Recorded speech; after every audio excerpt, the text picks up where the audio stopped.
My name is Andy Isaacson, and I'm a full-stack engineer at Udacity. When I say I'm a full-stack engineer, it kind of means I do a little bit of the both, right? I kind of do some front-end and I do some back-end.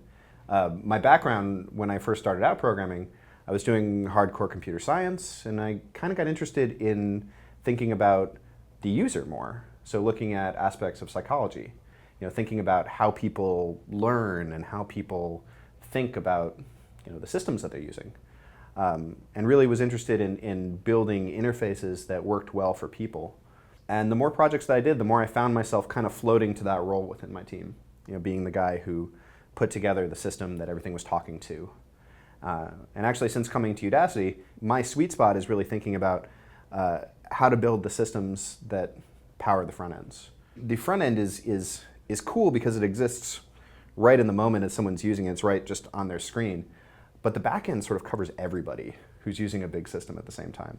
And so it's really kind of fun to build the sort of larger piece that's kind of underpinning everything and thinking about some of the unique problems that come up there. One of the back end pieces that I'm working on right now is what's going to be the foundation of the next iteration of the Udacity platform.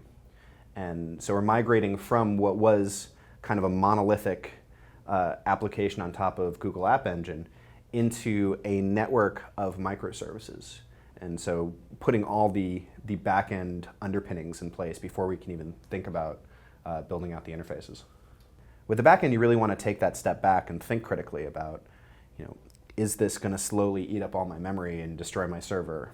Is this going to create a security hole that somebody might be able to use to get information they shouldn't? Or is this going to be a performance bottleneck that'll screw everything else up? And so, yeah, there's a little more kind of structured thinking, I think, that goes into that. If you've got a problem with a front-end system and you're debugging it, in your machine in front of you, you can put a breakpoint in, you can stop it in the middle, you can just kind of poke in and see what's happening and figure out on a very detailed level what the issues are. But with a production system, you can't really just stop it and go with that. You want it to keep serving, keep running, keep possibly working for all the other people who are using it.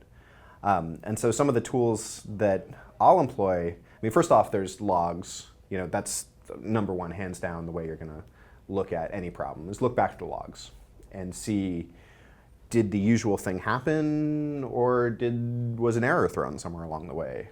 But sometimes the logs look fine, and it doesn't help you any. All it says is, maybe it's really slow. Maybe this step took 10 minutes and you don't really know why. It definitely takes putting on your detective hat sometimes and thinking really carefully about what the code is doing under the hood. It's not like you get direct access all the time. Sometimes you have to be a little indirect about poking at it from outside.